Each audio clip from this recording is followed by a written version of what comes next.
Good morning friends, welcome to our YouTube channel learns with Kundan. तो आज हम लोग एस जयशंकर पे खालिस्तानियों ने किया हमला, इस पे बात करने वाले हैं। एस जयशंकर साहब विदेश मंत्री हैं, इंडिया के विदेश मंत्री हैं। वो यूके के दौरा पे हैं और वहाँ जैसे ही निकलते हैं विदेश मंत्री, पे कुछ खालिस्तानियों ने उनके सामने प्रदर्शन करते हैं और तिरंगा का अपमान करते हैं। इससे इंडिया और यूके के रिलेशनशिप में क्या बदलाव देखने को मिलेगा, और अदर जो आपका विदेश नीति है वो इंडिया के साथ में कैसा रहने वाला है, ये लोग आज समझने वाले हैं। सुरक्षा उल्लंघन और भारत की प्रक्रिया। पहला जो पॉइंट है वो सुरक्षा उल्लंघन। विदेश मंत्री हैं, कोई आम व्यक्ति तो है नहीं, किसी के सामने में जा कर के प्रदर्शन करते हैं, रोक लेते हैं गाड़ी, तो ये तो आम बात है नहीं। तो पहला कि लंदन में विदेश मंत्री एस जयशंकर की कार के पास खालिस्तानी प्रदर्शनकारी द्वारा सुरक्षा भंग करने की घटना हुई है। भारत ने इस मामले पर अपनी नाराजगी ब्रिटिश अधिकारियों के समक्ष व्यक्त किया। ये लाजमी है कि भारत जो है वो अपना नाराजगी जो है वो जरूर व्यक्त करेगा। यह घटना श्री जयशंकर की यात्रा के कार्यक्रम को प्रभावित नहीं कर पाई। खैर, जो तुरंत जो है वो संभाल लिया गया और किसी भी तरह का कोई प्रॉब्लम नहीं हुआ। लेकिन ये आपका इंडियन मीडिया में और इंटरनेशनल मीडिया में न्यूज़ जो है वो आग की तरह फैल गई। ये सुरक्षा उल्लंघन का बहुत बड़ा मुद्दा है। भारत यूके व्यापार और कूटनीति में इसका वैसा कोई प्रभाव नहीं पड़ा। जयशंकर की यात्रा का एक प्रमुख उद्देश्य भारत यूके मुक्त व्यापार, जो फ्री ट्रेड एग्रीमेंट पर वार्ता को आगे बढ़ाना था। यह समझौता 2020 में ब्रेग्जिट के बाद पूरा होना था, लेकिन इसमें देरी हो रही है। भारत मैनचेस्टर और बेलफास्ट में दो नए वाणिज्य दूतावास खोलकर यूके में अपनी क्षमताएं बढ़ा रहा है।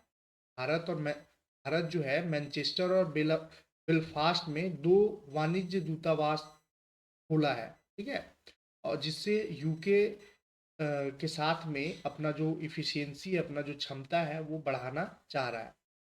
उच्च तकनीक व्यापार में सहयोग बढ़ाने पर विशेष जोर दिया गया है। ये सभी जो है वो एस जयशंकर साहब जब यूके गए, ये सब चीज़ें जो है वो कि बात होनी, लेकिन बात हुआ भी।